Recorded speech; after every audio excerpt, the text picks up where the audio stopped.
Monsters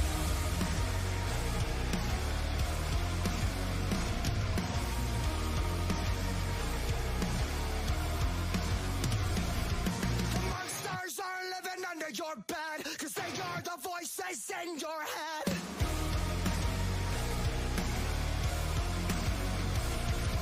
Zombified by the lies they said, we've become the walking dead. Everybody's on an edge. Oh no, they'll never let go. Something you said 10 years ago. They're canceling you. They won't stop till everybody's zombified. They're bumping us with lies like it's formaldehyde. We're getting goes on and on, let this go.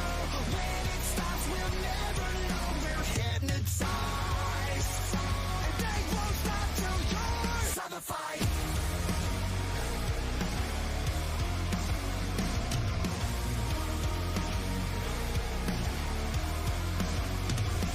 You better shut your mouth and bite your tongue, cause you don't wanna piss off anyone.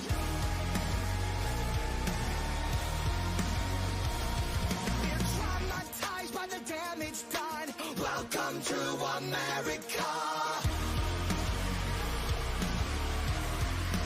Everybody's on an edge. Oh no, they'll never let go. Something you said 10 years ago. They're canceling you. And they won't stop till everybody's zombified. They're bumping us with lies like it's formaldehyde. We're dead inside. Goes on and on, let this go. When it stops, we'll never know. We're hypnotized, and they won't stop till you're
zombified.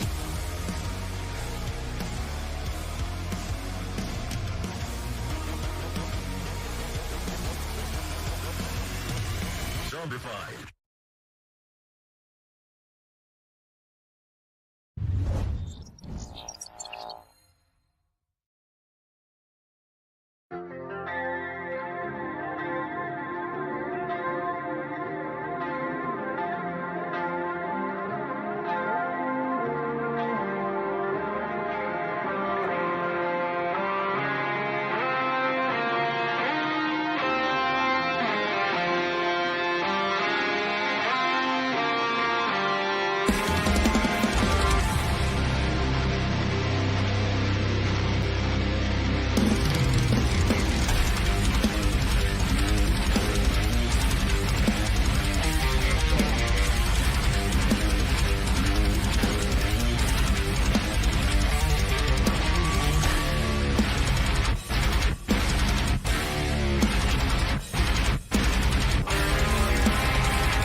Welcome to the BiggOh Wrap Up.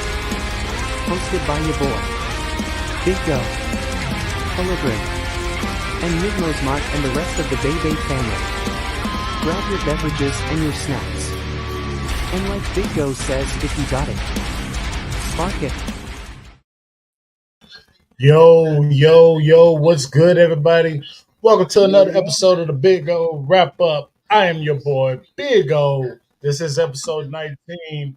And over here to this side, I have the one and only Hula Grim. What's going on, Huli? Yo, I'm here. I'm getting myself presentable. Sorry about that.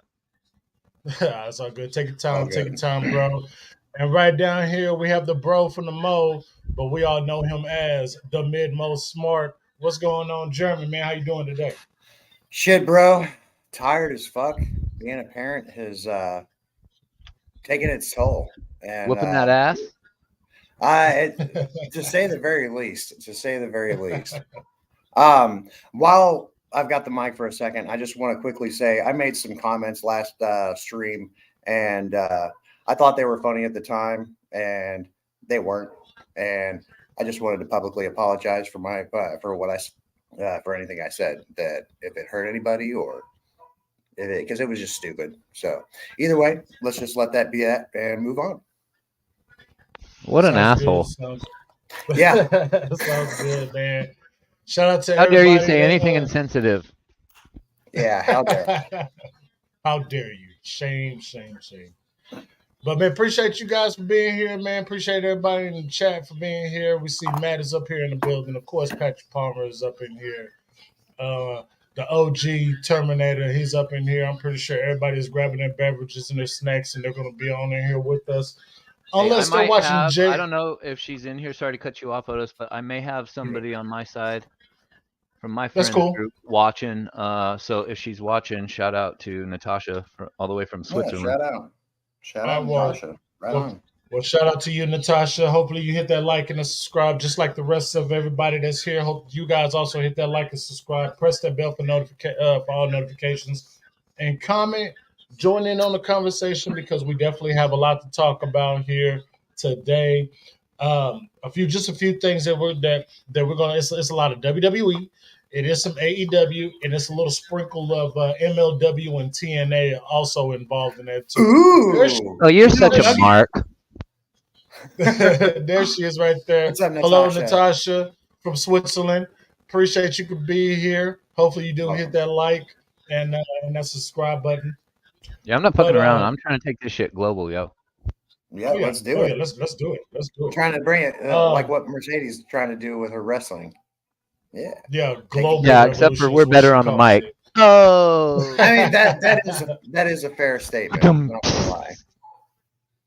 So if you're like me, and you got pretty much JD in the background just talking to spiel for another 5 minutes according to the length of his extra. It's some things that I definitely want to talk about. I'm gonna get the vegetables out the way first before we get into the meat and potatoes and stuff. So I want to start with this. Well, that's why we save the best for last. Right. I want to start off with this. There's been discussions, and I just heard it on JD's extra. Mauro Ranallo possibly returning to wrestling. Only this time, it looks like he might be in MLW. We all know how Mauro is. We all appreciate Mauro Ranallo, and just him being back in the professional wrestling scene is a good thing. Yes, it is. You know, but we all want him to be in AEW where we all feel like he belongs. Well, I mean, yeah, that's fair. I mean, that's he could go to NXT and boost that show in the ass. Yeah, it could give it a revitalization. I don't know that he wants to fuck with the WWE machine anymore, though, after his last go-round. I mean, though, if Mauro went back to NXT, I would fuck with NXT just for Mauro. So yeah, I'm watching any show he's a part of. That's all I know. Yeah, clearly. Absolutely. He just boosts the match to like tenfold. I wouldn't mind him going back to NXT and making NXT his own. Palmer says he's going to MLW. Yeah, he said I have to watch MLW for Oh, tomorrow, to see if he shows up but there. it's not confirmed yet. It's not confirmed yet. MLW threw out an offer, and it's definitely not confirmed yet. But I do How do you believe that watch MLW specifically? Because I only catch it on that website. Isn't it on Peacock? I think it's on Peacock. It might be. I think they're part of the WWE umbrella now. I might have to. I might have to check that. If MLW is indeed a part of the WWE umbrella, I mean, to me, it would be hard for Morrow to go to AEW, but it would be so much easier for him to go back to NXT if he's up. If MLW is part of the WWE umbrella. Well, and they had a lawsuit going back a while ago that not too long ago ended. What's up, Kratos?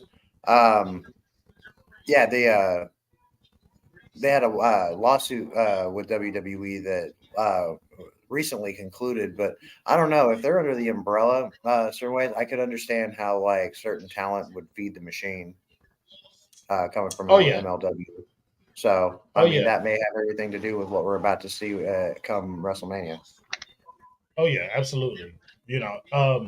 But we all love Mauro Ranallo, especially with he was the voice of Black and Gold when he was around, and nothing would make me happier than just to have Mauro Ranallo back on TV in some sort of fashion, whether it be AEW or it be WWE. Even if it's AEW, he could be a great replacement because I think Tony Schiavone should be more of a backstage guy along with Alex. But have Mauro on the booth with Taz. Do Mauro and Taz. That's all you need, really, in my opinion. So I agree. So there goes the MLW part. We're gonna continue to dip into the vegetables part. There is been a big rumor in TNA regarding the contract changes with some of their superstars. And on that note, right there, I also want to mention that the Motor City Machine Guns, their contracts are about to be up in about 2 weeks before their Rebellion pay-per-view. So where do you guys, and I want to start off with Hooligan for this one. Hooli, I'm pretty sure you're familiar with the Motor City Machine Guns. Where do you see them going? I remember the Motor City Machine Guns back in the OG TNA days, back when I was watching like Kurt Angle feud with AJ Styles and Samoa Joe and them. God, the Motor City Machine Guns, I haven't seen them wrestle in many, many years. They're Canadian, aren't they? Or no, Motor City. What am I thinking? Detroit. No, Detroit. Yeah, they're Detroit. No, I just thought they moved from Canada, but no, they. Sorry, that was a stupid fucking thing to say. Anyway, and your name's not Hooli.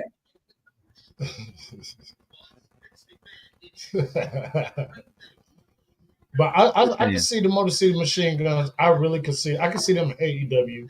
As far as WWE, it's like no, they won't be going there.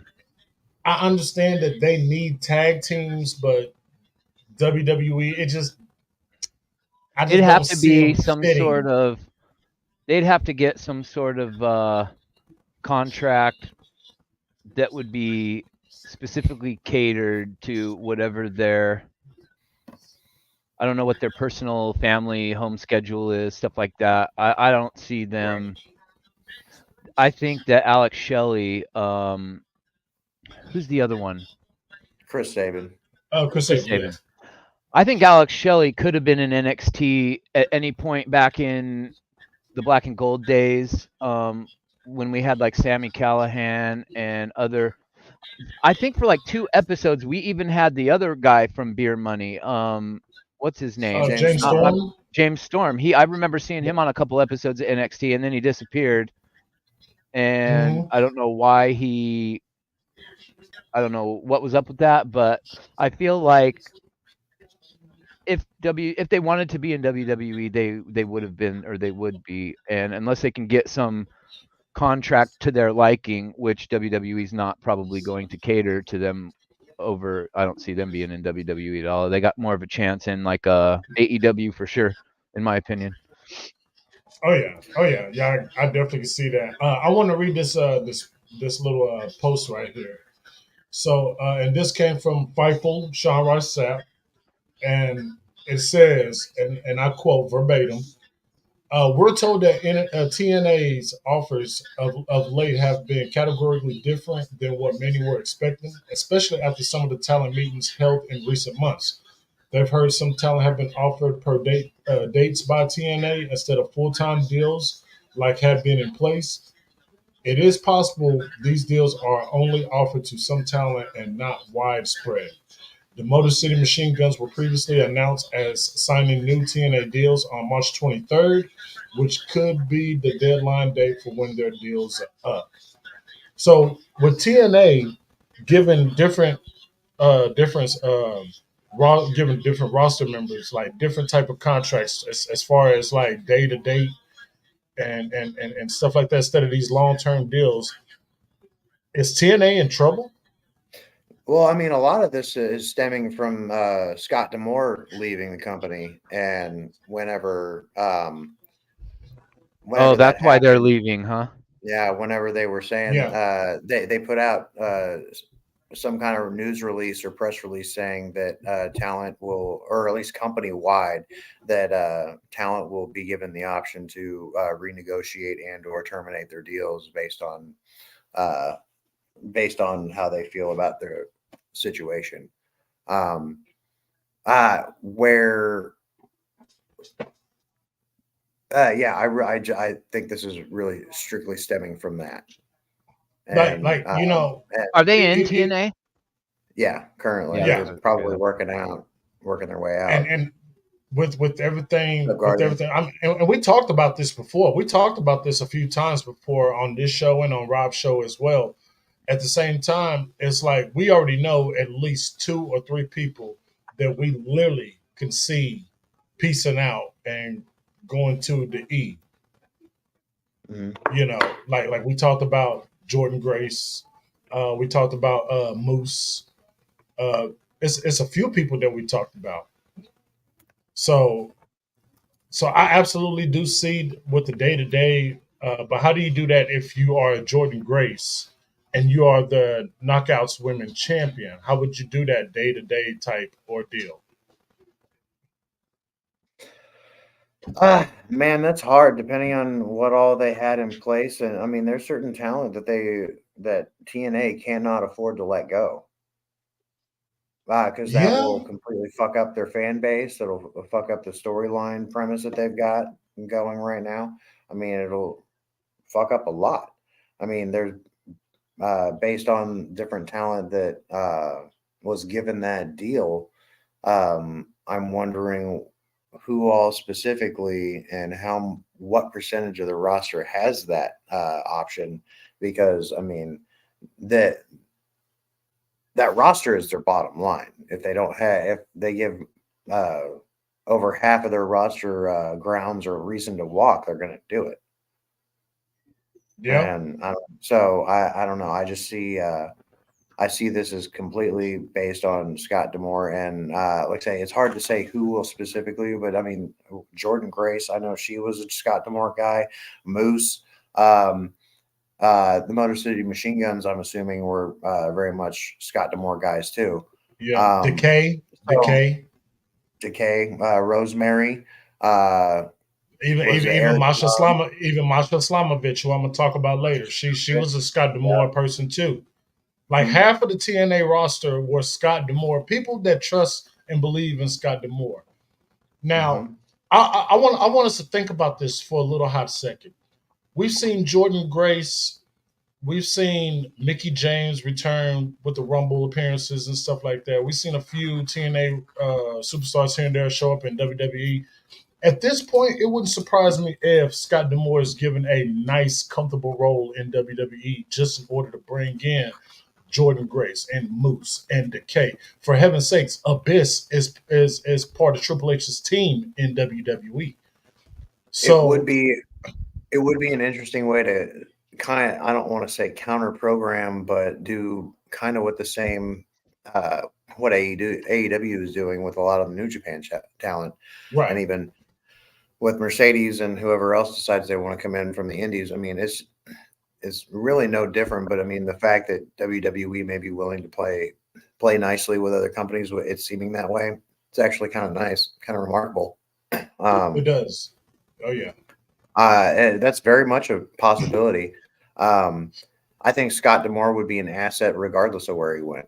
I think he's more.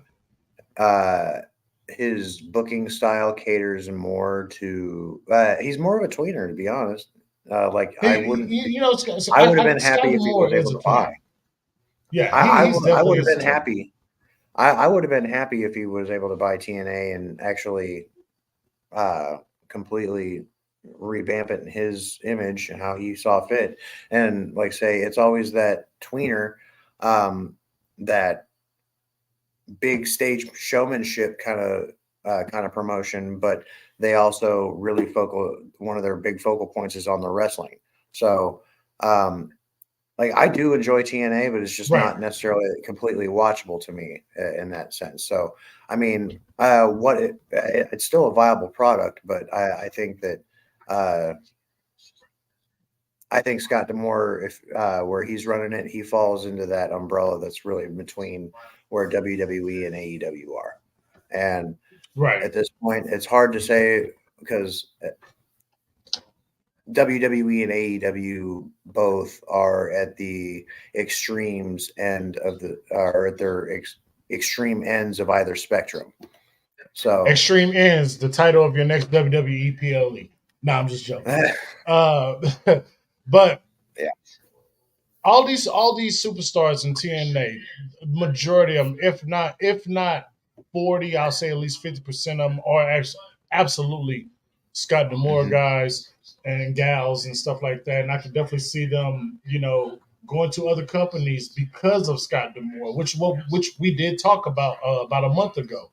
What's going on, Guardian? Guardian, I love your cat. About however you want to take that, but the kitty cat is cool.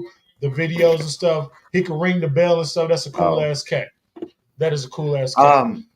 Another thing, Scott D'Amore, he would be a valuable asset to WWE in the sense like Triple H didn't necessarily know what Will Ospreay was capable of. Like they're kicking themselves right now.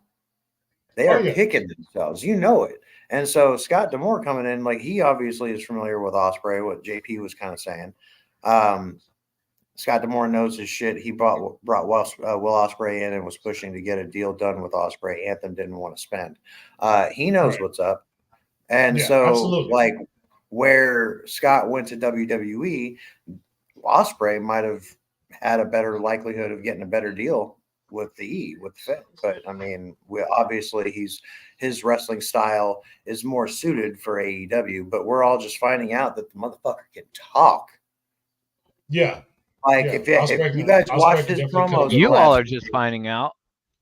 Well, I knew he could talk, but I mean, he's always had that air of he's always been cursing and whatnot. Just his adaptation to American Western wrestling, like that, and the promos he's put out, like he's shown a lot of growth and integrity over the last few weeks. So like I was surprised to hear him talk as fluidly and dare I say gracefully, because I mean he's fucking good. I think what people are gonna, for me, the Will Ospreay, he's so talented in every facet of pro wrestling to me, in all phases, that like when you go to eat something, like a dish that you've had, like let's say, I don't know, I'm trying to think off the top of my head.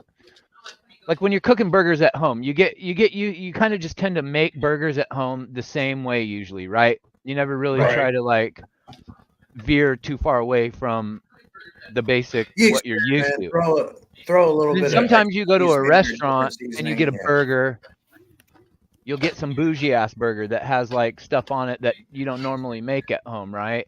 For real, guacamole. It just eggs. Like Will Ospreay reminds me of like when you eat a dish and then that somebody else made, and you eat it, and it's not like how you make it, and you go, there's something about this, and I can't place my finger on it. Not in a bad way, but it's like there's a little something extra in this dish that gives it something that what I'm used to is that's not present in what I'm normally used to. And I feel like Will Ospreay's charisma is that little something that will kind of surprise everybody. He's great in the ring and he's great on the mic, but I don't think people realize when he just gets in the ring and you don't see him doing moves and you don't see him talk at all. Sometimes in that silence, when he's getting in the ring and he's addressing, waving to the crowd or interacting with the crowd or whatever, sometimes when wrestlers do that, it can be kind of cringy. When they get in, like some of the women, like they'll get in to do they'll be coming down the ramp and they'll do their pose. Some of their posing in the ring is kind of cringe and it feels forced and whatnot. Will Ospreay just has something about him that you don't really notice it right away. And then it's natural. He starts talking and you're just like, and everybody like last night was like, holy shit. You know what I mean? He just has a way of carrying himself with like physically without like when he doesn't say it, he carries himself with such charisma and it exudes without even saying a fucking word. Like, and I think that he passed on Ospreay because they probably just saw him as flippy divey Ricochet Jr., Ricochet light. No dynamic to his character, yeah. Right? It's like, did anybody I don't know if anybody did their research on him and saw anything he did promo-wise or whatever. I would like to disagree with that. I think the reason why they literally passed up on Will Ospreay is for two reasons. Okay. Now, I want to say this. If people are blaming Triple H for passing up on Will Ospreay, you shouldn't. He's not the one that's signing Will Ospreay. No, I believe maybe PKO, The Rock, Ari Emanuel, Nick Khan. I believe those guys. And I'm pretty sure Triple H has the most say in creative, so he should be able to identify those people who are capable of carrying the show like that. And that's fair. But what I'm saying is this: Triple H. I'm sure Triple H knows who these people is. Triple H knows who all these indie people is. The guy was running NXT once upon a time. There is no doubt in my mind that Triple H knew. He probably pitched the idea, and they probably looked at it and said no. Or they say he doesn't fit within our budget. That's at least that's as most what I could say. It's one of the two. It's one of the two. Because or they probably told him, yeah, he's got to go into NXT if we bring him in, and Triple H is probably like, no, he doesn't need NXT.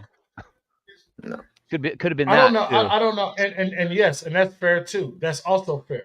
Will Ospreay does not need NXT, just like when rumors were coming out about Okada joining NXT. Okada does not need NXT.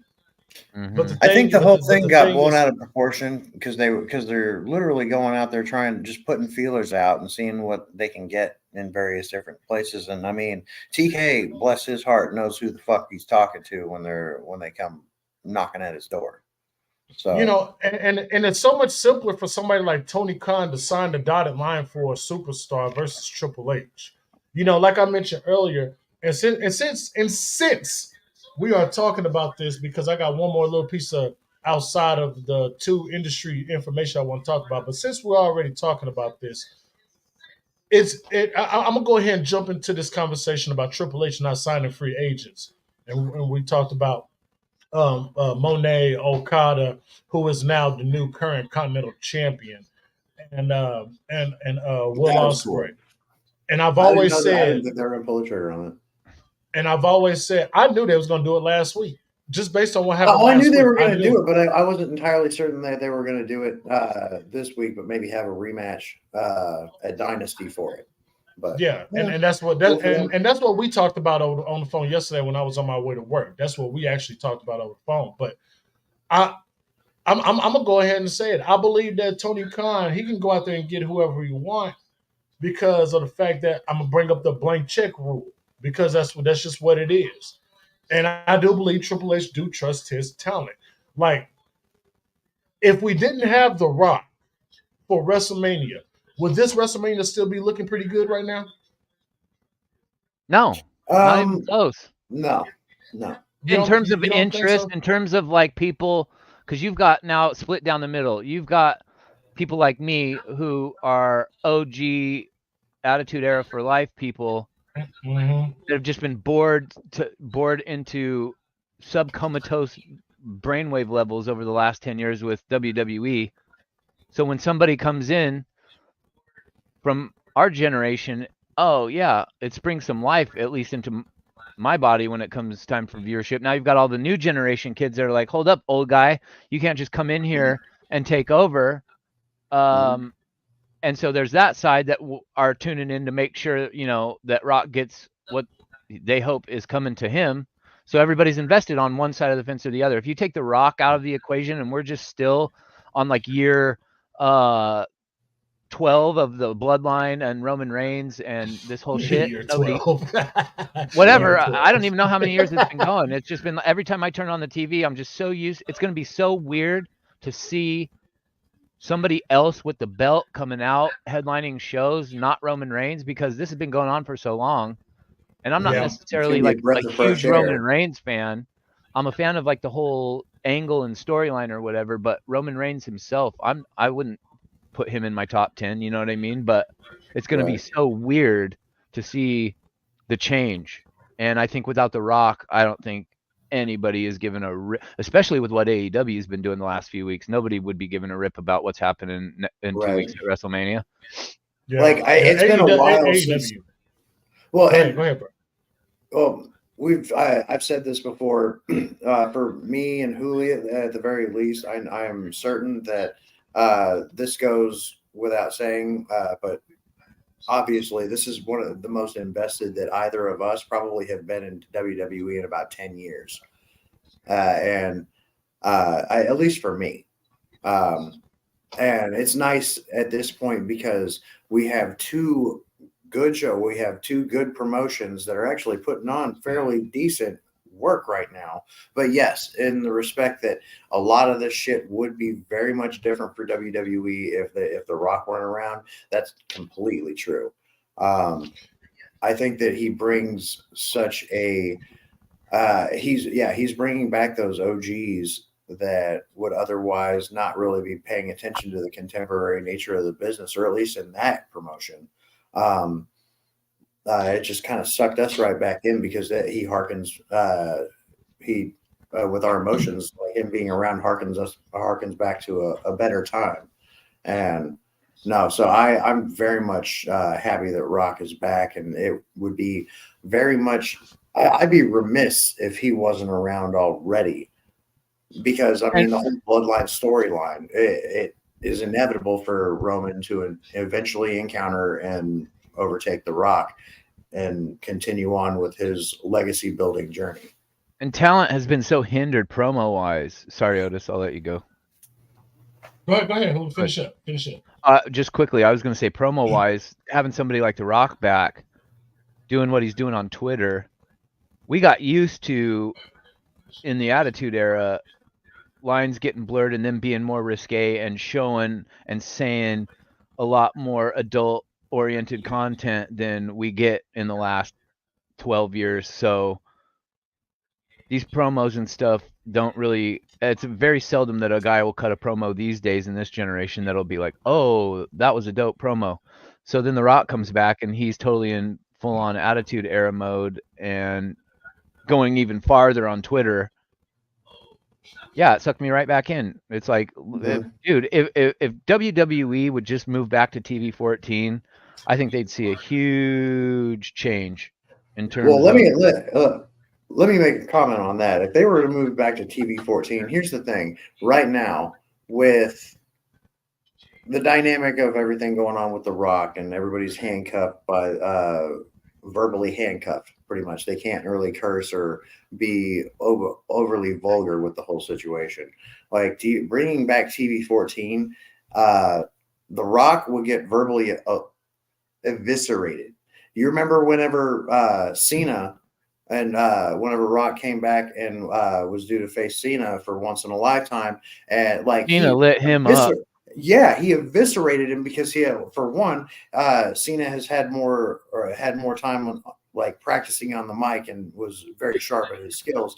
But for the same token, he had a lot of ammo at Dwayne that Dwayne just wasn't really sure about at the time, and it took him off guard. And so Yeah, that's and why Dwayne was away focusing on Dwayne doing his Hollywood stuff. So he didn't really come back in with any kind of material because it had been the first time he'd been back in a number of years. So that's why you just got those rudimentary disses, like calling him Fruity Pebbles and just the real childish names and whatnot. I mean, it was funny at the time, but right now we're like. Well, and to be fair, if Rock wasn't cutting them Twitter promos, everything he's been doing on the mic has been very OG Rock. We've a lot of people have been complaining he's still using the same corny lines, this, that, and the other thing. And I get it, but I also read too that those people, like somebody that has connections in the WWE in terms of who they talk to and the content that they post, they said that there was nothing like, yeah, talent is upset, but nobody told talent that they weren't allowed to post anything on social media, that they just didn't have the wherewithal or the idea to do so. And The Rock being social media, the most followed person on all of social media. He's like, shit, yeah, he's got a whole team developed that's probably doing this thing for him. Oh, yeah. And they probably were like, hey, why don't you just go on Twitter since it's unedited and cut your promo over there? And then we can just whittle it down. And when you go to the show later that night, you can just take the bullet points from that promo. But then you're catering to the Attitude Era fans that want to see you with the language and, you know, not be edited and censored. And then you can do this, you know, basically recite the same promo in PG language later on in the show. And I think that worked out genius. And like I said, now I can't say for certain because I don't know, but if they weren't hindered and they just didn't have the wherewithal to get on social media and cut a loose promo with some more edgier language in it to help, you know, get their side of things over, then that's on them. And whoever is on their team and not telling them, you know, directing them, I find it hard to believe that nobody told them they didn't have the idea to go on social media. So maybe they were told that they weren't allowed to. And if that's the case, that sucks. You know, out of all of this, because you guys pretty much hit it on the nose.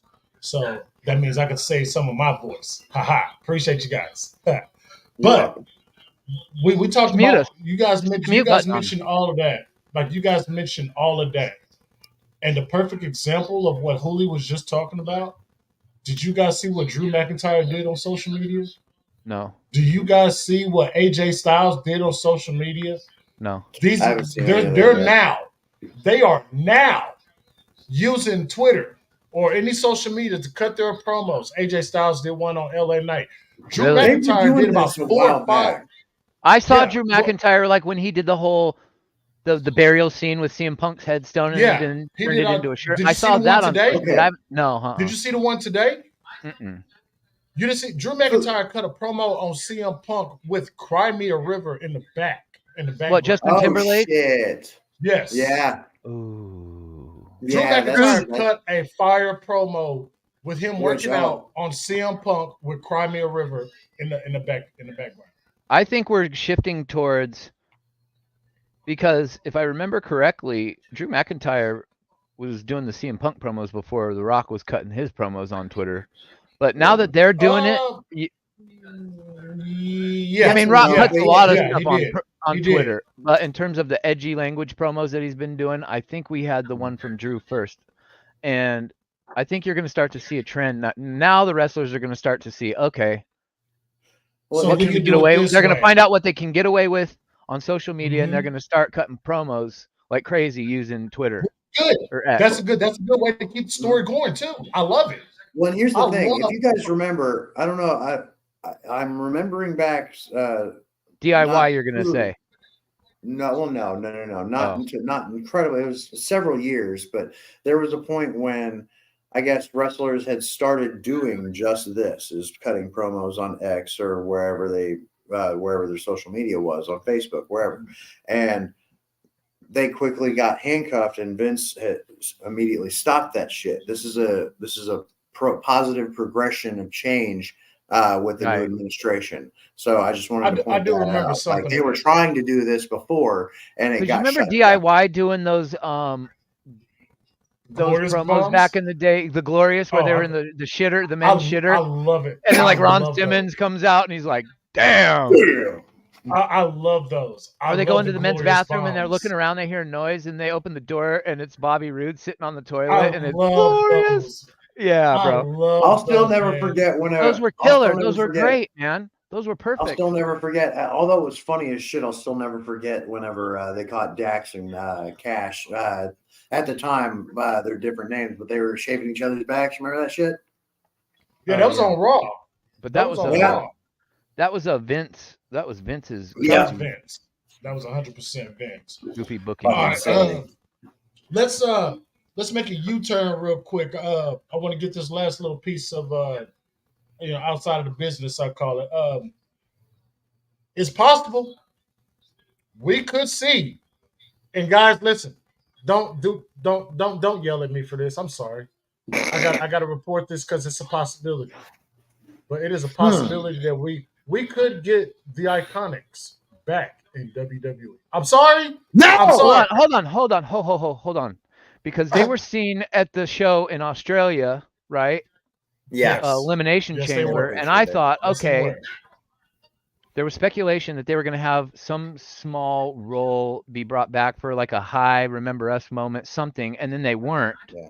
Right. That seems weird that now it's being reported that we could see them back, because I feel like that would have been the best place to get them back in the fold, was in their hometown at Elimination Chamber, and you didn't do it. So now what are you going to do? They're going to get booed out the box if you bring them for a re-debut in America.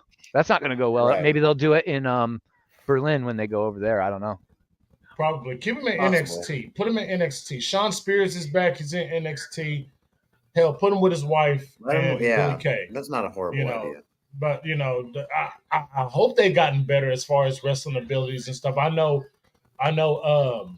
Not Billy Kay. What was the other one name? Peyton Royce. Peyton Royce. I know she was, I guess, somewhat decent in the ring or whatever. I guess I know she's worked with her husband a lot recently, so she's probably gotten a lot better. I'm pretty sure she had potential. Billy Kay was like a sandbag with legs trying to walk around in the ring, and her facial expressions were way over the top. There were things that they did that I liked them and I didn't at the same time. NXT, I liked them. There you go. I did too. Same way. Because Vince wanted them to do the shrieking, all the time, and it was like too much, bro. It was too much to handle. Was overall more cringe and horrible than anybody who remembers Jillian, the fucking singer, the one who ate her own tumor off her face. Oh my god! Yeah, I forgot who was that. Yeah, was that Jillian Hall? Jillian Hall. And she had that growth, and then Boogeyman was scaring her and shit. And then I know that was so man. That oh god, that shit was just so. That shit didn't even make no sense, bro. You can't just pull a tumor off and chew on it, bro. Like that's like. But he's the Boogeyman. Like that just made my skin oh my god crawl. Good lord, that made my skin crawl so hard. All right, Ronda Rousey, everybody's favorite superstar to talk about these days right now. She has come out a week before her memoir comes out. And Rousey's in like a no holds barred mode right now. Yeah. She ain't taking no prisoners. Hey, gloves are off. Gloves are all off. She got to talking about Vince McMahon and also she even ran into TMZ and told them about what was going on and stuff like that. So this is what Ronda Rousey said when she did a live singing on YouTube. So this is exactly what she said. She said, Bruce Pritchard and John Laurinaitis, they can go fuck themselves. That's real. How much of an absolute shit show is at the WWE? I don't need anything from them. I don't intend on going back. I can say everything I think and feel where everyone else that is captive, that is held captive by that organization cannot. But that's that's all what she had to say. Like, hey, look, Ronda Rousey is literally out here throwing shots. Okay, so I know for the I call them truth what else bombs. is she say? Yeah, absolutely. They are definitely true bombs. And this is exactly what she said right here.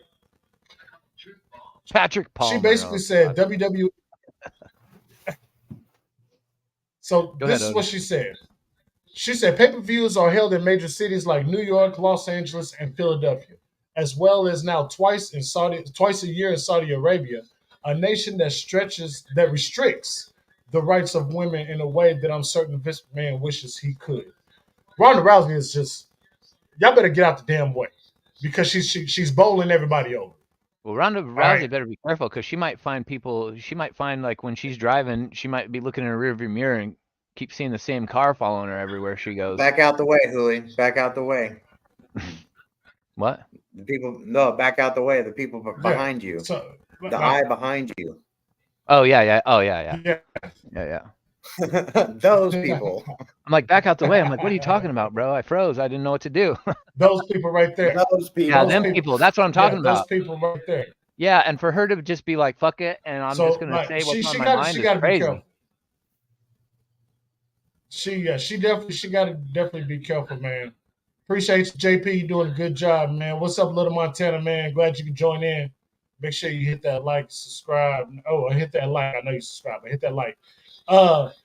Dude, Ronda Rousey better tread carefully. And this book that's coming out next week of hers, because the reason I know because Becky Lynch's book come out this week, Ronda Rousey's book come out next week. Ronda Rousey, when her book comes out, there's going to be people that's going to pick that up. She's going to expose WWE. That's another reason why she's going to expose she Vince did. McMahon. Yeah, she's going to expose Vince McMahon. And let's put a pin in this right damn now. Triple H is a good one. He's a good egg. She mentions it in her book that Triple H is one of the best people she's ever met. She is a Paul Heyman, not Paul Heyman. She really is a Paul Heyman girl, but she's also a Paul Levesque girl too. That is one of Triple H's kids that just basically skipped NXT. Why haven't they done that actually? Now that I think about it, like made that shirt. I'm a Paul Levesque guy. WWE should really do that. They should have.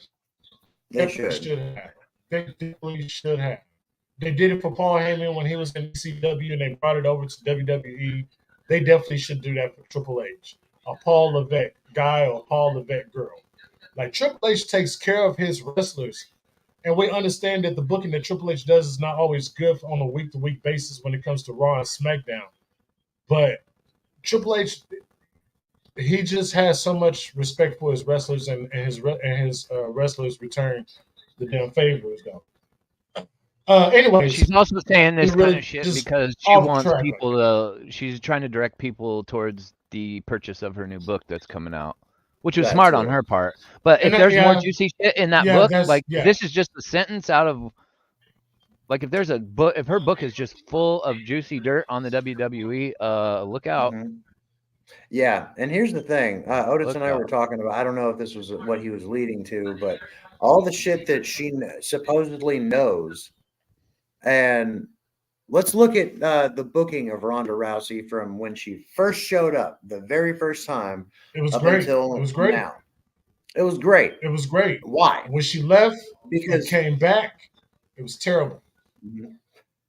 But the first time was great. I differ with why this was it good? When she came in, I saw her exactly how I see Cody Rhodes now, because I knew anything that was coming her way was just because they signed Ronda Rousey. It wasn't because she was this big name in the business that everybody was dying to see in the WWE. Just like when Cody came back from AEW, we knew, well, why would he leave AEW to jump ship back over to WWE after how he left, how they did him, all that stuff? Well, he must have some big perks and stuff coming his way to do so. And sure enough, 2 Royal Rumbles later, 2 main events later, yada, yada, yada. And so I knew Ronda Rousey coming in, they're going to shoot her to the top, the baddest woman on the planet. She's going to be like, because everybody at that point was sick of Charlotte. So they brought her in, but then I knew that she was brought in to be put at the top. And so for me, it was hard for me to get behind that, but I get what you guys are saying. So it was better in the beginning before Vince screwed everything up. Right. So like my thing is this: when Ronda Rousey came in, Hologram, you are absolutely 100% correct. But the reason why I believe her run was so great the first time is because she was booked correctly. Yeah, she was. I don't know who was running creative at that time. It might have been Triple H a little bit, or it might have been Paul Heyman. I'm not sure at that time, but she was booked correctly. She came in. She had a great fucking feud when it came to Becky Lynch. I don't care what it was, but that Lynch and Rousey feud was absolutely great. The only thing that fucked it up with me is that Charlotte had to insert her robotic ass into the damn conversation because she didn't want to get left out, supposedly. Fuck all that. And that's I don't agree with the outcome. Yeah. Yeah, exactly. But till this day, I do not agree with the outcome of that match. I felt like because they forced Ronda Rousey to be heel because of Becky and what she went through and stuff like that. That's bullshit. Well, I felt Becky. Well, go ahead. It should have been a one-on-one match. It should have been a one-on-one match. And honestly, I'm gonna tell you like this: I didn't mind the fact that Becky won that, but I think Ronda Rousey should have walked out with both of those titles that night at WrestleMania. I do. Yeah. And so here's my whole idea.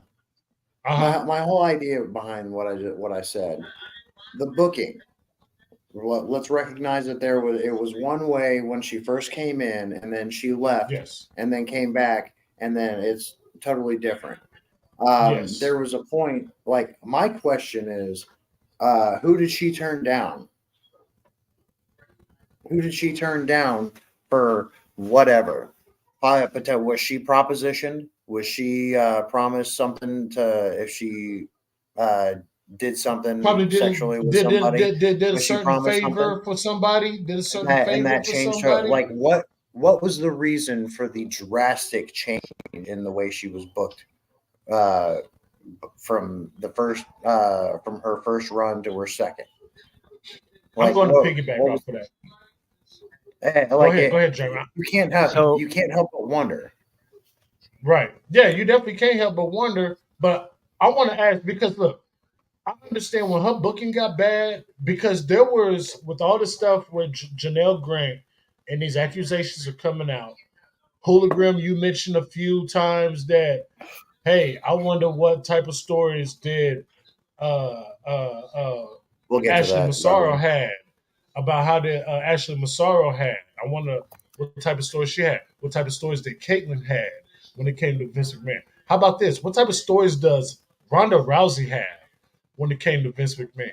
What type of story could Ronda say that possibly caused her booking to be absolutely garbage the second time that she came around? You know, and here's I want to know what John Laurinaitis did or said to make Naomi and Sasha drop those titles and walk out. You goddamn right. You goddamn he did right. something nasty. You know he did, because Mercedes it's Naomi again, right? I can call her Naomi. It's Naomi. Okay, cool. Right. Mercedes and Naomi. Or Trinity. Either or. Were they tag team champions together? Yes. They were, right? They dropped the titles together. They as a team dropped the titles and walked out. Like just walked out. Literally dropped the titles and walked out. Right. We can go back through multiple generations, you know, to at least to the Attitude Era, and look at Alexa Bliss's booking and how the 4 horsewomen were being featured, and then Alexa Bliss gets put right to the top. You can have that, Future. Sorry, Hologram. I'm sorry, Hologram. Oh, I thought you were flipping me off. I was like, what? I wasn't dissing her. No. Oh. Future, you can have that. He called us geeks. Well, look at He's also watching us on Twitch. So who's the real geek? Yeah, he's a clown. He's a Titan clown, is what he's. A mad Oops, Titan you exposed clown. yourself, my guy. What's up, Future, man? Good to see you, man. Go ahead and hit that follow button on the Twitch, man, and hop onto the YouTube and hit the like. There's so much shit that is getting But ready Alexa to come got out, shot and right past everybody when she got bumped to the main roster. Is like, why is that? Holy shit! And that's a great fucking point. I ain't never thought about that up until now. Yeah, I guarantee you she's got stories. I guarantee you she's got Vince McMahon stories. I promise you she does. Because I said to one of my buddies, and if she's done, she's just had her baby, right? If she's done, she's been done had her baby. I heard. I read a rumor the other day. There was rumors. There was rumors of Alexa Bliss showing up at the Royal Rumble. She been done had her baby. Yeah, she's had her baby. That's not. She didn't just have it. She's been had it. How about Mandy Rose? I'm pretty sure she had it last year. Fucking Rose. Why do you think she went back down to NXT? Well, I can definitely understand that, given everything that's going on with the dynamic of the business and how like AEW is definitely picking up some steam here. I really think that these are all very likely and obvious targets for them to reacquire, because they know where their bread and butter was. And like with Mandy Rose, she lost her job because of some stupid technicality that was from the Vince era. And Vince, I'm at a certain point, from the main roster to NXT, that had to be a Vince move. That had to be a Vince move. I don't know. I wouldn't. I can see that because of the way that she was being portrayed on the main roster and the push that she was getting, and then all of a sudden they got nothing for her. Exactly. I bet you if she would have done any kind of favor for Vince McMahon, she would have been WWE Women's Champion, Raw Champion. She was NXT Women's Champion. Was her feud with Becky, right?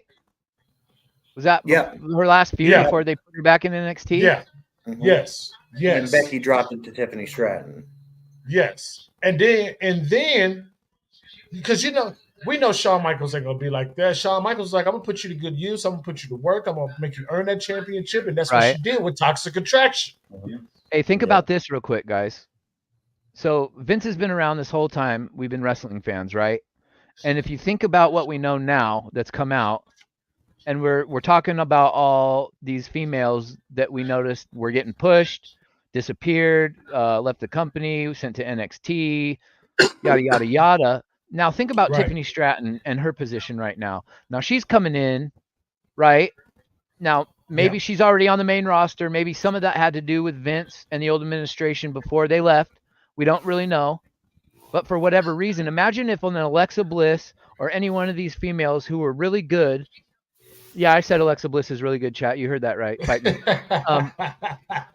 So imagine if they had just been allowed to be their character and do their job and not been fucked with backstage by old horny perverts. Right. Tiffany Stratton really has an opportunity to stand out as a female wrestler, as one of the greatest of all time, if she doesn't got to go through any of this BS and she gets some consistent booking for the next number of years and no funny business and no start and stop. I don't see Triple H dropping that ball. I do not see Triple H dropping that. No. She will win Money in the Bank. If there's anybody that's going to keep that fucking title away from Charlotte, it's going to be Tiffany fucking Stratton, hands up. But I'm just saying. And if they would have let Alexa work in the ring like she had done in NXT, I think she would have been a lot more. She would have had a bunch of more adult fans than the younger generation, because they had whittled her down to basically she was just promo, and then she was just Bray Wyatt's little number 2, in that whole storyline. And they totally got her away from the wrestling and made it about the doll and her T-shirts. Every week she had a new T-shirt on, and it was just kind of corny and hokey. But she could really work in the ring. She was very athletic, and she was. I love that finisher she would do that twisting corkscrew thing off. Twisted Bliss. Twisted Bliss. Yeah. She was really good, man. And if they would have let her just work in the ring like they're letting Tiffany, I think we'd be sitting here saying, oh, Tiffany Stratton, who is this copy of Alexa Bliss that's coming in? Because I think that we'd be comparing her to Alexa Bliss had they allowed Alexa to be to work in the ring like they're allowing Tiffany to. I agree with that. We might be looking at Tiffany through a whole different lens. We might not be praising her. We might be calling her a carbon copy. Just imagine where women's wrestling in WWE especially would be if Vince wasn't such a fucking pervert. I mean, just think. Dude, absolutely. Like the caliber of like they wouldn't be bathroom matches anymore. Like those are literal bathroom breaks in a lot of cases. It's hard to watch. Luckily, they've been getting more time, but it's just hard to watch sometimes. You know what I blame? And I'm a fan of it. And I'm sorry, I'm a fan of it. But I blame the Attitude Era. I do. Yeah. I do. But I'm a well, fan. What happened was we were the Attitude Era. And we were all rebellious teenagers. We were the Attitude Era. Right? And we were trying to break away from our parents' generation. It's our fault. And we wanted edgier shit, so we got it. But then we grew up and had kids. So now we have kids, and we don't exactly want our kids watching that shit at their age they're at now. We need them to get a little bit older first, right? So they went back to censoring everything. Just wait. Just wait. Just wait till the kids now, till the 8-year-olds that are watching now. By the time they're 15, we'll be having another Attitude Era renaissance. You watch. Good Lord, it's our fault, guys. It always comes full circle in wrestling. They just rinse and repeat every generation. It is full circle. It is full circle. But yeah, it's our fault, man. We are to blame. I mean, are we to blame for Vince McMahon? Because we called for this to happen, and this. No, that's his own. That's his own thing. We were just kind of you know what? We got a trusted librarian that's in the chat, and. Okay, so it ain't our fault. Yeah. No, it's not our fault. Vince was. I remember stories about like the WWF days with some of the women, and not necessarily in a sexual nature, but Vince was always nasty to the ladies. Mm-hmm. He always was. Yeah, and if then he'd give them humiliation rituals and stuff too, a lot like the Illuminati. Yeah, see, I didn't know much about that. I knew about Fabulous Moolah. I knew about all the drugs and stuff that was going on, but as far as the sexual innuendos that was going on in the WWF back in those days, didn't know too much about those. You heard about the murders and the suicides and stuff like that. RIP to those who have fallen, but you never hear about the sexual endo stuff until the Attitude Era. At least for me, it was not until the Attitude Era. So it was probably a lot more subtle during the WWF days because women weren't really a huge featured thing back in the 80s. You saw them once in the blue moon. That's where the first hush money payments were alleged to have come to have That's been gone. Right, Guardian. That was the story I was thinking of. Rita Chatterton. Rita Chatterton. So, I do remember that. Yeah, but we can all safely say that if Vince wasn't a sick pervert and literally was in it for the wrestling, we would have a much different women's division than we do today. Absolutely, 100%. I agree with that. I definitely agree with that. All right, we're going to stick to the WWE news. WWE stars confirmed for other promotions on WrestleMania weekend. And right now, the only one that I see right now is Shayna Baszler versus Masha Slamovich, which I think is going to be an absolutely fantastic match. For GCW. For GCW, you got Shayna Baszler. Actually, I'm not. I probably won't. I don't know because if you have Shayna Baszler, if you have Shayna Baszler go out there and be fucking Shayna Baszler, and you have Masha go out there and be Masha. Well, Shayna Baszler is probably going to smack her with a light tube or something. Yeah, it's going to quickly devolve into GCW style. Yeah, it's going to turn into Degenerate City, which is Degenerate City. It's hard for me to watch that shit, bro, because that's not pro wrestling to me. Like, if you have a spot here or there in a match, that's fine. But when like every match turns into just let's smash light tubes and glass everywhere, and set things on fire and see how bloody we can get. I don't like necessarily seeing that shit. But hologram, you know, that fits certain wrestlers' style.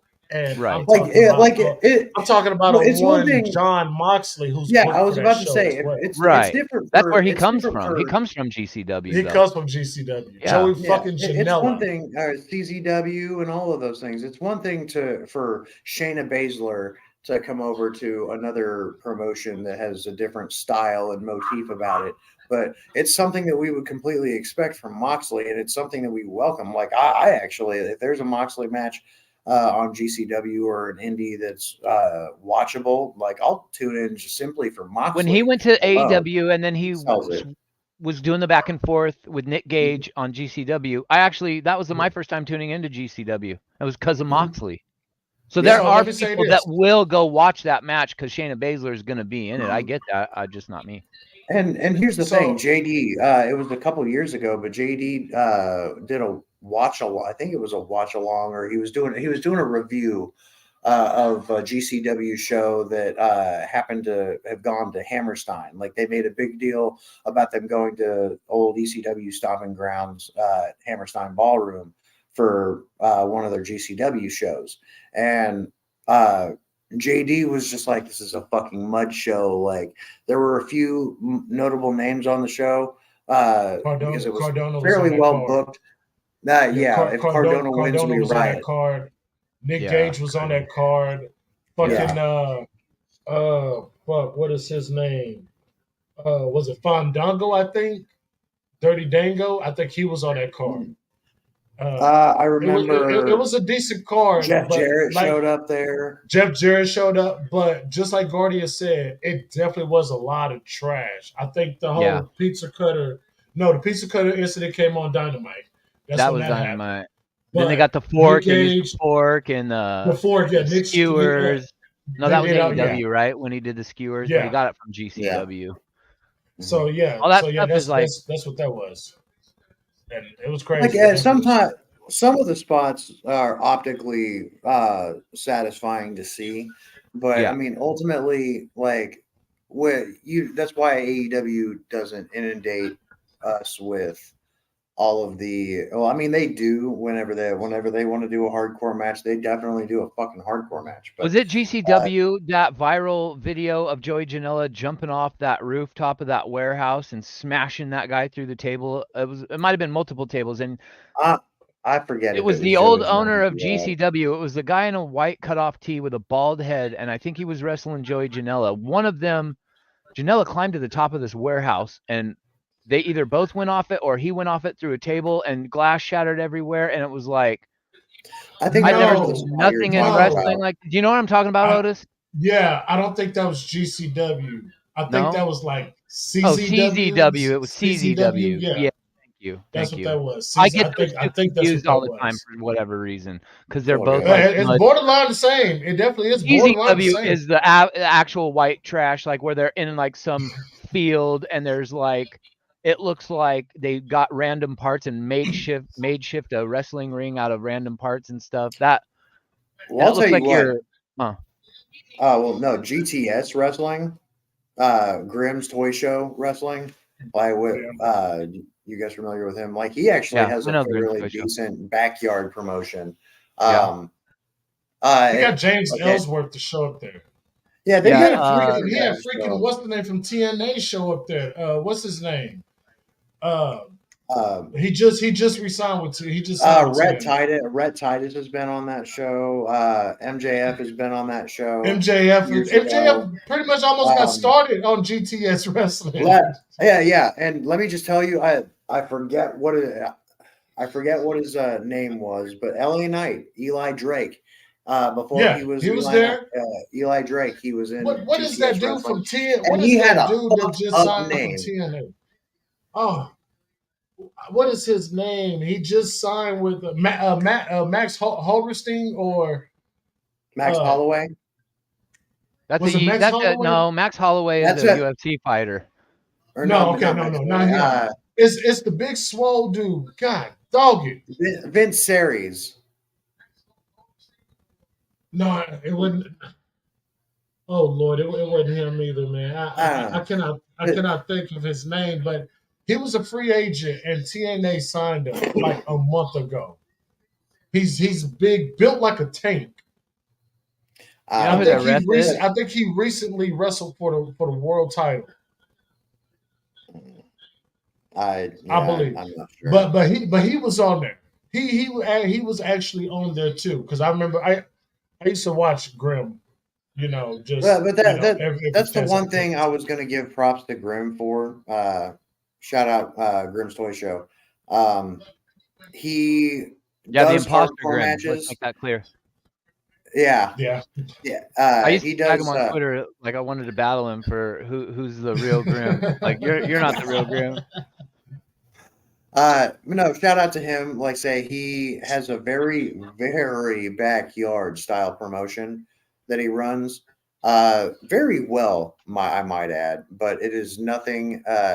Grimm is one of those old WWE heads, Attitude Era. He'd be in the front row. He'd be in the front row on certain shows. Oh, for sure. And he likes AEW too. He was at the first. He's been in there too. Yeah.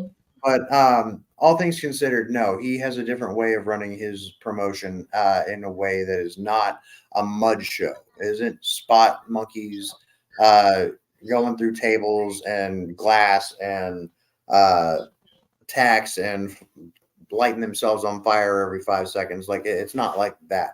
And so I got to hand it to him for not resorting to the easy shit that you can do in pro wrestling. That you can barely even say is pro wrestling. Appreciate you, Grimm, man. Shout out to Grimm Toy Story Show, man. Hey, I've been a fan. I haven't been watching much, but when it does come across my timeline, I do catch maybe about 20, 25 minutes of it. It is entertaining. You guys know who Jay Leto is on Twitter? Yeah. He follows me. He follows me. Yeah, he's their referee. Mm-hmm. Grimm's GTS referee. Yeah. Mm-hmm. Yeah, he follows me. Jay is cool. And he knows his shit too. He knows his wrestling shit. Yeah. But shout out to Jay. Go ahead. The whole idea. Well, yeah, shout out to Jay Leto and everybody. But no, the whole idea that there are indies and other shows, or like we were segueing from the whole topic of Shayna Baszler going to GCW. It's just going to resort back to it kind of filters in with it because we're talking small promotions and stuff and where these guys came from. And that's what I was leading to. Like there are more watchable programs that are even smaller than GCW if you really want to get down to it. If you're really just like hard up for wrestling and like you cross over Grimm's Toy Show, give it a second to see what they're doing because it's kind of entertaining. All things considered. Yeah, well, it doesn't necessarily matter the size of promotion. It's what they're doing in that promotion. Yeah, absolutely. Like, I agree with that, man. Shout out to those guys. Shout out to all the indie promotions that's out there doing it, man. Just getting these young guys up and coming, man, trying to make something of themselves, taking a chance on themselves, man. And we're going to we're going to stay in the WWE realm for one more WWE topic, then we'll finish it out with the AEW stuff. Matt Hardy was seen at Monday Night Raw. Let me tell you something. Why is he there? So this is how it's supposed to happen. I think. This is how it supposedly happened. Rebby, who is beautiful as ever, she realized that Michael Cole was saying something about the Hardys. Apparently, her and Matt got up, left, went backstage into a nice little what you call those? I guess a booth, like a green room or something. Yeah, went up in there. He was out there with the fans and stuff. A whole line lined up at the top of the stands just so Matt Hardy can sign autographs and take pictures with everyone. I think it was like over 200 people. And Matt Hardy did it just because it's fucking Matt Hardy. About that. And I wonder how TK I charged everybody $10. Yeah, it was like 200 people that lined up, and even after the show, Matt Hardy was still up there taking pictures. Rebby was up there taking pictures, signing autographs and stuff. Matt was just enjoying himself. And this brought up, and I think Triple H probably comped him some tickets. Like, hey, just come to the show, man. Like, You ain't got to do all that. It was Rebby who really put the video out. So she. Do you know where the show that they were at was? What city? No, in North Carolina. Oh, it's Carolina. Yeah, Okay, it was this last week. Yeah, that makes sense. So, and I don't think, just like what we talked about with Bailey, just like when we talked about with Mercedes, I don't think no repercussions is coming for Matt Hardy. Matt Hardy did not sign a new AEW contract. Although he still is up on the contract, he did not sign a new contract. So Matt Hardy definitely is possibly on his way out. But there will be no repercussions. There was in your hometown. Matt Hardy has friends in WWE. Him and Triple H are really cool. And Tony Khan's not going to talk about that. No. Tony Khan probably knew he was going to do it. He probably told Tony he was going. Yeah, exactly. Just like when I said, when Bailey showed up last week at Dynamite for Mercedes Monet's debut, I'm pretty sure Triple H said, you ain't got to say nothing. I already know. Go enjoy yourself. Yeah. Just like when Mercedes goes to fucking Philadelphia on the 6th or the 7th, whenever that match is. Yep, she's going to Mania. She's probably going to be there. Triple H is probably going to say, hey, do you want to come? Mercedes probably already, by now, she probably already done told Tony Khan, I'm going to WrestleMania to support my friend. Tony Khan said, fine. Triple H probably say, hey, we can keep you backstage. I don't think that going to WrestleMania in particular, anybody's in any promotion is going to get mad at their talent for going. For one, because I've seen a lot of talent from other promotions like take selfies while they're sitting in their seats. Kota Ibushi logos. Everybody in the wrestling business, whether it's indie or major promotion, if you notice, WrestleMania weekend, they all got events booked in and around the area. So in the area. They all go down to where they all follow WrestleMania wherever it's going to go. Whether they go to the actual show or not is neither here nor there. But everybody who's anything to do with pro wrestling is going to be near that arena come WrestleMania weekend. Yeah, guaranteed. Even then, there's going. Go ahead. Oh, well, no, even then at Dynasty, there's probably going to be a lot of shows planned around that event in St. Louis. Like, just wait, you'll start seeing them pop up. I was gonna say, probably want to look into that, because I was wondering if there's going to be some other promotions around in that area. Maybe like we can go snag a couple of photos, not necessarily go to that show because we got fucking Dynasty to go to. But anyways, we'll talk about that later. But Kazuchika Okada last year took a selfie at WrestleMania because they had that. Yeah, because they had the California G1 Climax out there that year. Oh, that's right. I remember that now. Okada was there. Hiroshi Tanahashi was there. Kota Ibushi was there. Dude, like, nobody in It's WrestleMania. It's going to be at the show, bro. They're all going to be at the show. It's the biggest wrestling event of the year, unless you're AEW talking about All In. But chances are, if you're on the AEW roster, the whole reason why you wanted to be a wrestler in the first place was at some point you saw yourself having a mania moment. You know what I mean? For real. That's why half of the wrestlers get into the business is because they want to be at WrestleMania. Right. Future. Exactly. You're 100% correct. For getting tickets for that. Yeah. Buddy and Malachi will for sure be at Mania. They will definitely be there. Buddy Matthews was at the Hall of Fame last year. But he had to move so Dominic and Rhea can do their little. They could keep up the gimmick, Yeah. But Buddy Matthews was there. He was shown on camera. Yeah, he'll for sure all his day. And Malachi's married to Zelina, so he'll be there. UFC 299 a couple weeks ago, an Endeavor project with UFC. Buddy and Rhea were seen together on camera. Did you see at that? I watched that event. Somebody actually came out to the Undertaker's entrance and music in the UFC. I was shocked at that. Israel Adesanya came out last year or the year before. That was just his theme. So this dude came out with the hooded robe and the I forgot his name. But he did. That was recent. I don't want to see that in the UFC. Undertaker even tweeted it. Even tweeted it and said, "Well done." Yeah, I don't want to see that in the UFC though. I don't want them coming out to wrestlers' entrances and shit. It's gonna take away the credibility of the UFC some. Because there are a lot of people that still see a UFC is like real fighting, and professional wrestling WWE is phony F word fighting, right? Shout out Dan Jensen. Shout All out right. Shout out one Dan more. Jensen. Shout out to Dan Jensen. Shout out to Dan Jensen. Shout out to Indian Jesus. Shout out to Dr. Evil Genius, the whole TSP family, man. One last piece of WWE news, rumor going out that Downstate is set to perform Cody Rhodes theme music. Did I freeze? Oh. For a second. Downstate's performing. He's frozen for me, and he's cutting out, so I don't know what he's saying. Oh, well, hell. There you go. Can you hear me at least, Holy? I hope yeah, now there you're back now. You were frozen, cutting in and out real choppy, so I didn't know what you were saying, but you're good now. I got you. All right. Downstate to perform at WrestleMania for Cody Rhodes. How do you guys now? We know what happened at Revolution when Downstate performed the Cody Rhodes theme song. God awful. Absolutely god awful. Absolutely god awful. Do you think it will be better the second go around? I think it'll be better because they're gonna not have live mics and they're gonna lip sync, so it's gonna sound just like the song does when he comes out.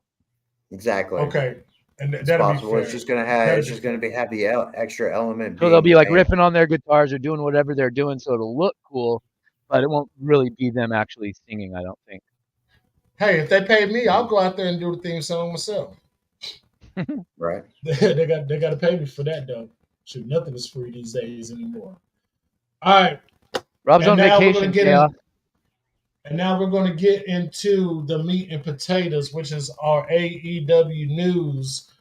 And I want to start with this. Mercedes Moné, rumored to have signed the largest women's contract in wrestling, in the wrestling industry. That is what Fightful reports. Oh. That is what Fightful reports, that she signed the largest contract in the wrestling industry for women.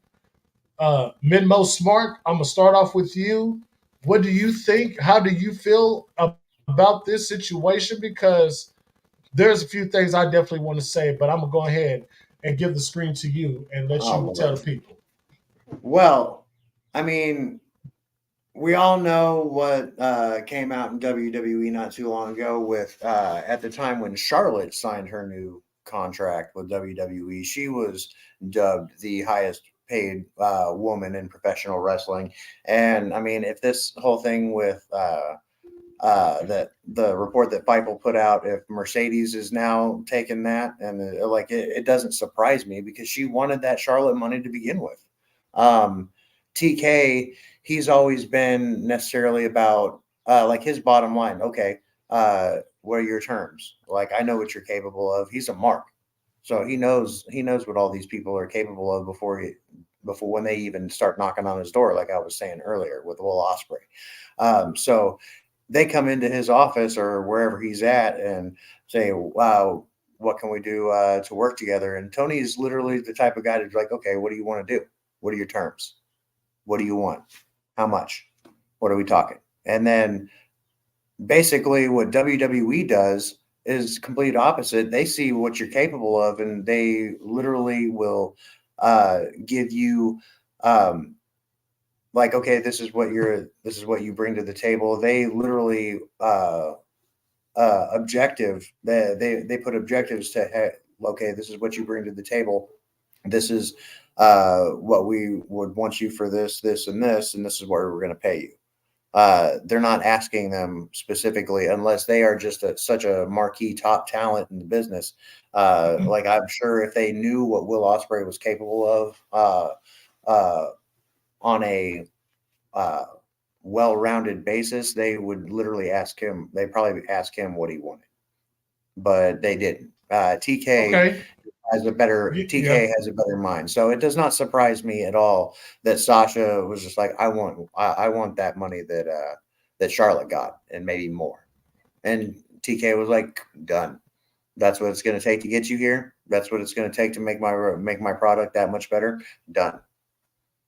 And I have no qualms about it. Hologram. There should be no issues with what he how he pays or what he pays his talent. Yes, sir. How do you feel about it, Hootie? So when like an athlete, let's say like LeBron James is getting ready to negotiate a re-sign with a team or whatever, and I would imagine that when he's talking to these people behind closed doors and they're doing negotiations and whatnot,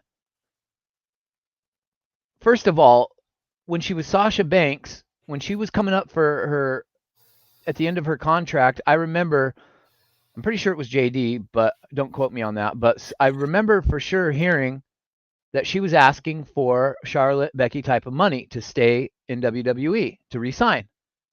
Okay, so going back to my LeBron James analogy, when a star, a high caliber athlete that's one of the top in their profession is negotiating a new deal, then would Michael Jordan say, guys, I know I'm Michael Jordan, but I don't want the fans in an uproar and I don't want to hinder the team salary cap wise. So let's go ahead and nix the max contract and just pay me like, I don't know, like 2/3 or half of that instead. Because I'm a team player. What athlete in the history of sports has ever done that? Please tell me. Other than Tom Brady. Tom Brady was notoriously known for he never took a max deal. And he did it on purpose because he wanted to have the players that he needed, because he knew without the receivers, he was just a lead ball standing there on the field ready to get his knees blown out by somebody. Right. But aside from Tom Brady, no-brainer. it's like, what would you expect Sasha, who, if you're claiming to be the best at something, then you go in and renegotiate and you don't ask for a max deal? You don't ask to be paid comparable to the top women in the place you just came from, where you were positioned as a top woman? And the fans are all in an uproar about this, and it's like, I just can't. I can't with people. I don't care. She should have asked for max money. These football contracts that are going on now in the off season, every time a new quarterback's being signed, they're the highest paid quarterback of all time. And then the next week, another quarterback gets signed to another team. Well, that guy just got signed to that deal, and I want something comparable to that or more. So they either match it or give them more. This has been happening in sports for as long as I've been alive. I don't know why everybody's in an uproar about Sasha Banks asking for max money. She should have. How stupid would it have been for her to ask for less than max money? Like, what? Exactly. Facts. That's 100%. That's 100% true. Like me personally, you pay what you get. If she wants max money, there's not a checkbook I wouldn't sign to give her what she wants. So kudos for Tony Khan on that. But like I said before, Tony Khan has the blank checkbooks.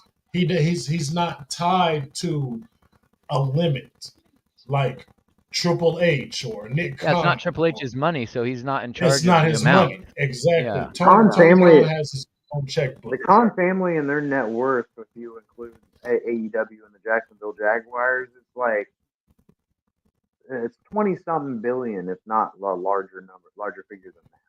But if you break it down, the Khans have hand over fist more money than at least the McMahons, but WWE and the Machine with Endeavor and everything, TKO, like that may be a new team game. A little different story.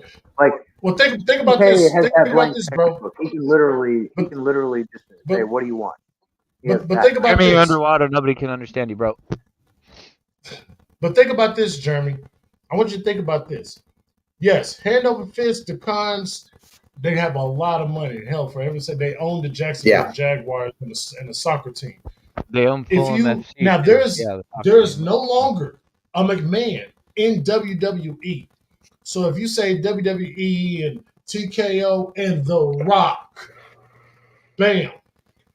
The Rock has the USFL, TKO has UFC, WWE, and it's just that's the corporation right there. I don't know if they have more money than the Khans. Otis froze. Otis completely froze. The Khans. Yeah. Right. You're good. So you're back. I don't know. Okay, so I don't know if TKO included with The Rock has more money than Nick. I mean, than Tony Khan and his dad. So that's just one thing that I'm just kind of on the fence on right there, because if you have a limit, and I can understand why you have a limit if you're WWE, because if you're TKO, you got to make sure that you pay the UFC side.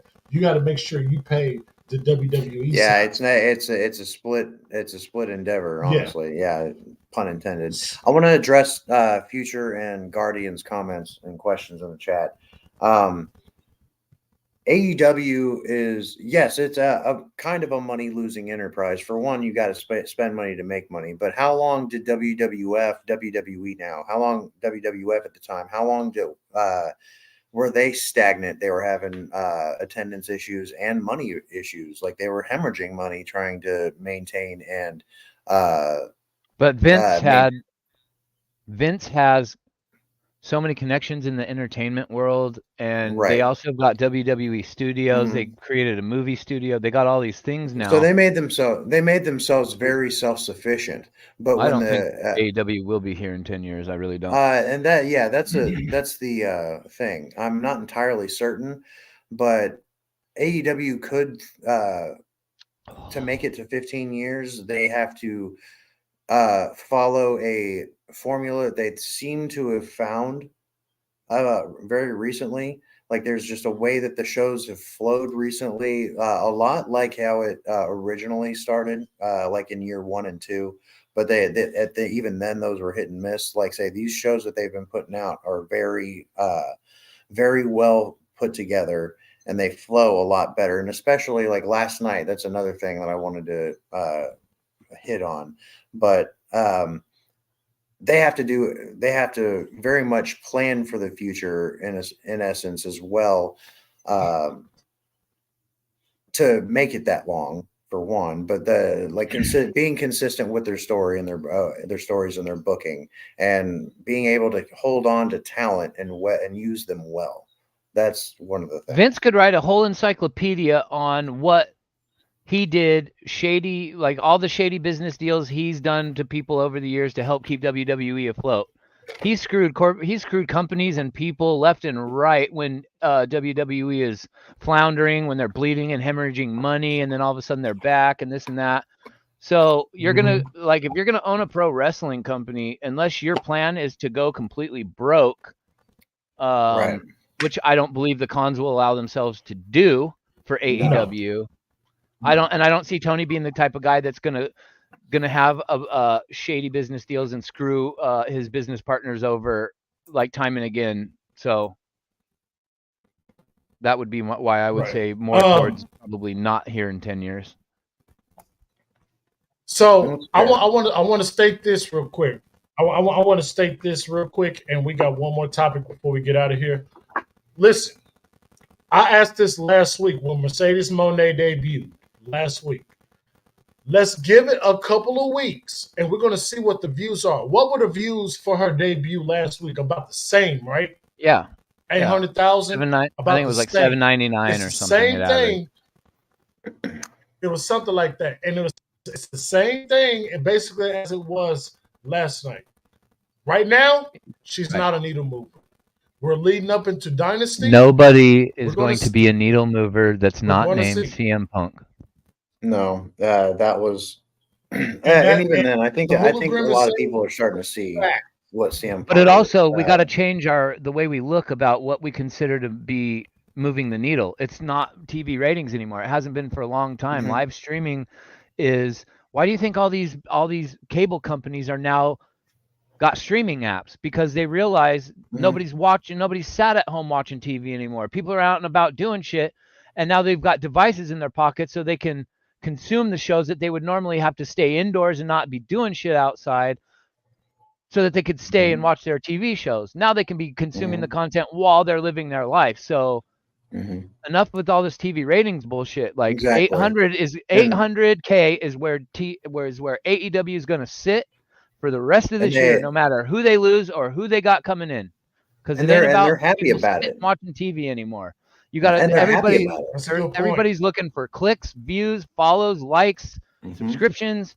That's what they're basing the ratings off of. So if you go to AEW's YouTube and you check out all Mercedes shit, I bet it's all in the millions.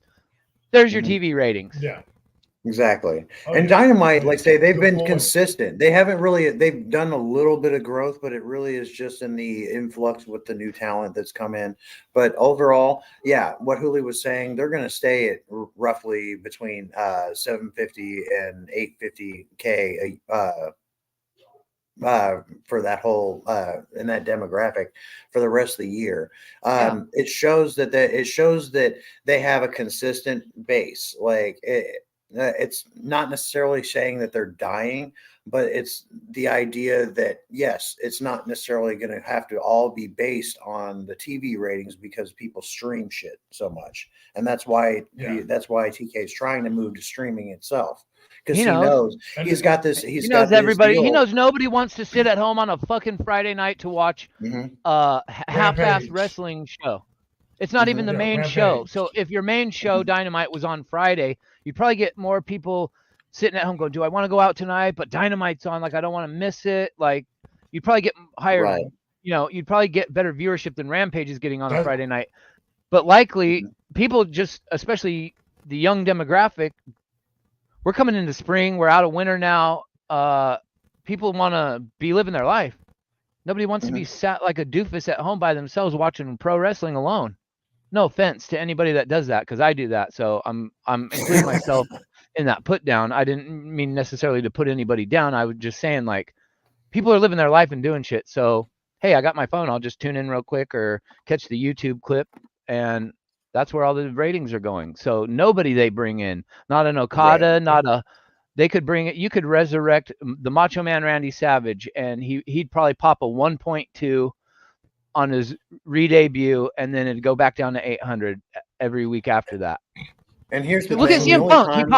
He popped a million 2 times. Yeah, he did. He was in that. He was there for what, a year, 2 years? How long was he in AEW? Yeah. Here's the thing with smaller promotions, especially AEW, with them moving to streaming, considering the TV ratings are almost irrelevant at this point. With them moving to streaming, their bread and butter, what they're going to be banking on is putting out banger pay-per-views, banger shows that culminate the cycle of storylines for that portion of the year.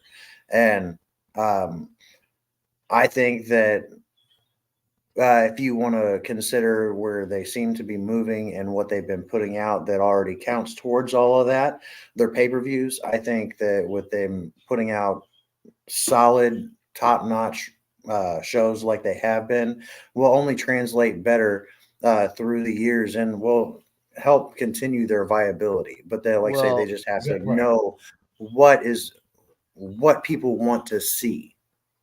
Right. So I don't think that. Oh, go ahead, Otis. Go ahead. Yeah. Well, we got to kind of start wrapping it up here because I got to get ready for work. So that's fine. I got 2 little things I wanted to mention real quick. We got to kind of start wrapping it up here. So, but real quick, while we're still talking about Mercedes, I want to throw Ospreay in this because I know there was some things I said last week about how long is Will Ospreay going to stay in AEW before he goes to WWE. But I want to talk about this. So Dave Meltzer actually gave his thoughts on the parts of AEW feeling a little bit more like WWE-ish, you know what I'm saying? I said that a couple of weeks ago. And so this is what he said. He said Mercedes Moné, when she came out, this is not right or wrong. It's just 180-degree different approaches. Mercedes came out and the whole segment felt to him like WWE. We should be doing all this and stuff, and that's still Sasha Banks. That's what I said last week. But when it comes to Will Ospreay, it feels completely different. It's very what I would say New Japan without the swear words, in the sense that it's very authentic into the story. You can argue which is better. Some people want the realism in the sport. Some people want the show. That's what I was Mercedes saying last week. Produced like WWE intro debut, and Will Ospreay came out like he was just allowed to run down the ring and do how you see in a New Japan or a AEW or an indie promotion, like Just let him handle his shit. He knows what he's doing. Yeah, absolutely. Yeah. Absolutely. Exactly. Yeah, as far as I'm not a huge fan. Like, say, or Mercedes needs to not be Sasha. This whole motif that she's got CEO, she needs to make that not stand talk out on a differently mic than in the Boss ring. Time. She definitely needs to stop talking on the mic in the ring. She can cut a backstage promo and whatever, but stop talking to the people. Like, it's cringe. Right. She's unsure of herself still to this day. She stutters, she stammers. You can tell probably she's got the adrenaline rush going, and when I get adrenaline, I know I stutter a lot, so I'm not knocking Same. her. It's just it happens to people, but Yeah. it's just looking like Sasha Banks from WWE with a fresh coat of paint on it, and the CEO chant is already on my last nerve. People are going to be shitting on her within the next couple of weeks, and you heard it here first. That's exactly I what don't I've think been it's very saying. long. I don't think it's going to be long before her theme changes in some way. I think it was. We got to kind get rid of that thrown CEO. together. We It got was to. literally. It seems like it was just thrown together. Like Ruckus was in a time crunch, like a serious time crunch. CEO. CEO. I've got CEO. two CEO. things I really want to bring CEO. up. TK today he was on a interview where he discussed the possibilities of starting AEW's Hall of Fame within the next couple of years. Night Guardian, have a good night. Chaos. And I wanted to get your opinions on the first two inductions that would and should go into the Hall of Fame for AEW, being Mr. Brody Lee and Sting. How do we feel about those? If not, is there anybody I else? for sure think Sting should be the first person to be inducted. I don't know how I I wouldn't feel mind about that. Brody Brody Lee Lee. and Sting. Yeah, Brody Lee, to honor Brody Lee. Yeah, I can see that. That'd be fine. I'll also put Jericho in there. I would. I most definitely would put Jericho in there. Kenny Omega. Right. You gotta put Omega up in there somewhere.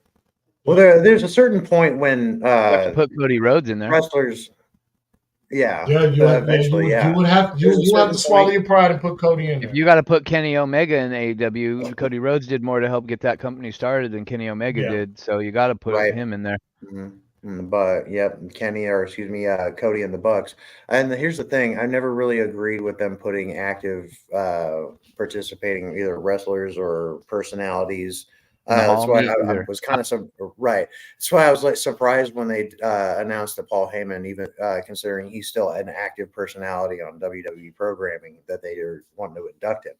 And my whole thing is, let's leave Kenny and all the active people who are still active, at least in the business, regardless of whether they're with the company or not. Let's leave them out and focus on more on the personalities that aren't necessarily like in the backstage. Like Dean Malenko will eventually go into AEW's Hall of Fame just because of what he's done. And I don't know that he's long for the wrestling business anymore anyway. Like he apparently had a long issue with cancer or some kind of illness that he's recently had a bunch of issues with. So prayers for Dean Malenko. But prayers for the Iceman. Man of 1,000 holds. Right. I just heard that TK say that they were talking possibilities later on down the road, and they were bringing up the streaming service that they are currently in negotiations with. It's no telling when it's going to happen, but he announced that they are currently in negotiations with Max. And that's what I wanted to talk about. I thought we'd talk about that more because everybody thought that the streaming deal would be getting announced or would have been announced by now, and I honestly think that it hasn't, because I think the announcement of WWE with Netflix kind of changed some things, because I don't necessarily know if Tony Khan was for certain about a streaming service, because there were talks that AEW was going to be charging like $50 or whatever for each pay-per-view. Well, if WWE is going to Netflix, you can't do that anymore if you're AEW, because Nobody's going to be, hey, well, I've been a long-time Netflix subscriber.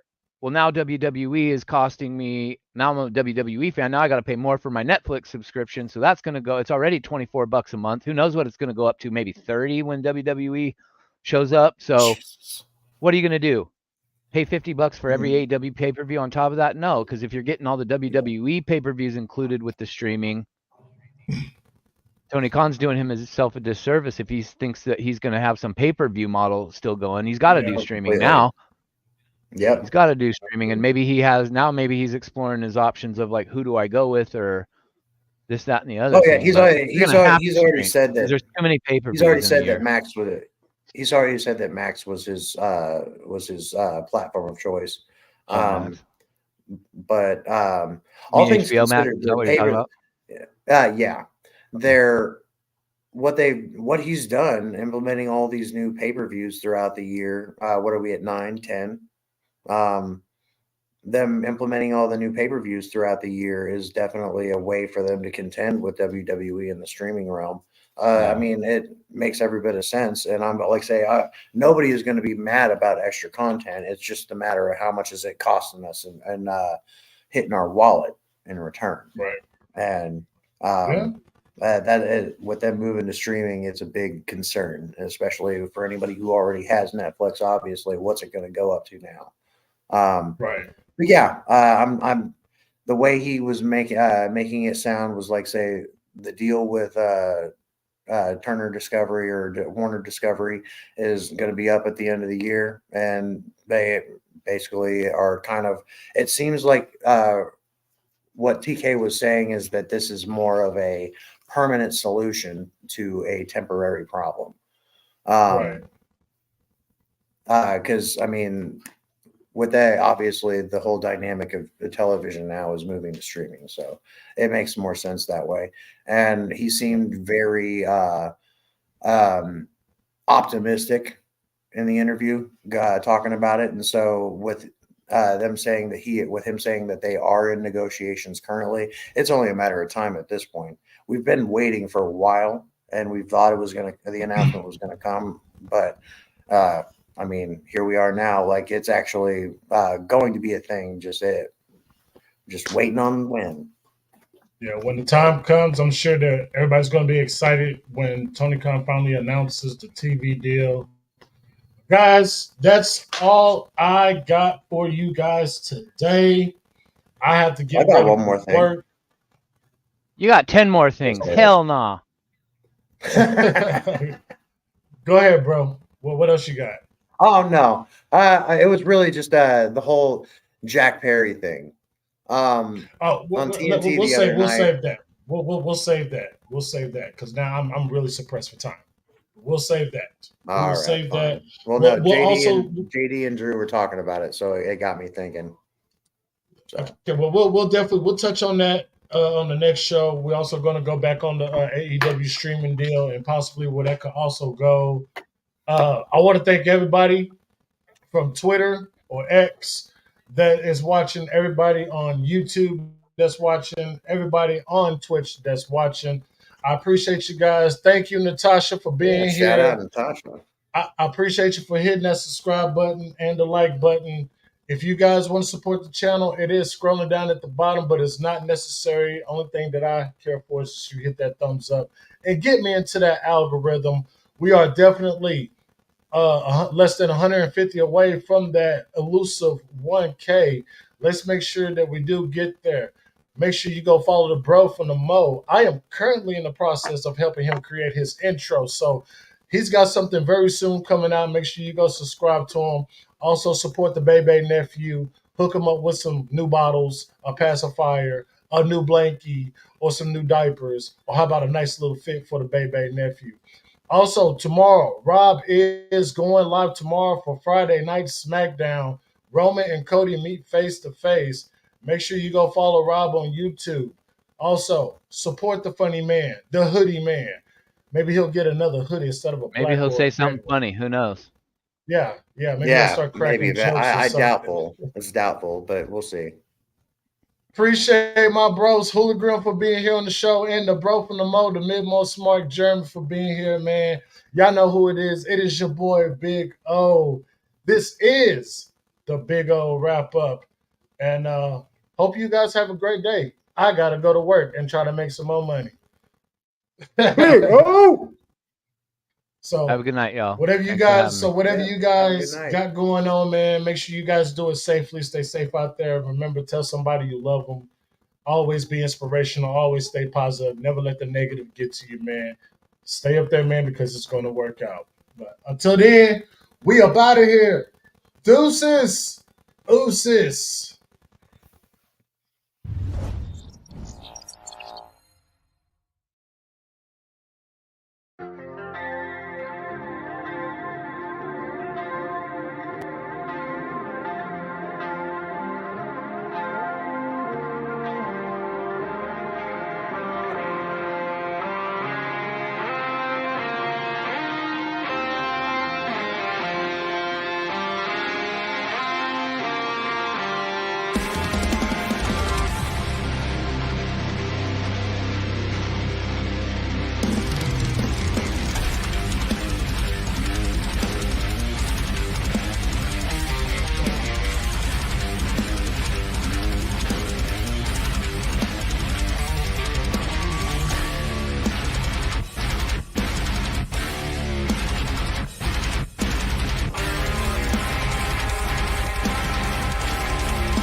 Welcome to the BiggOh wrap-up.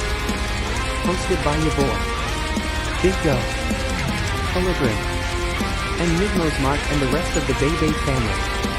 Grab your beverages and your snacks. And like BiggOh says, if you got it,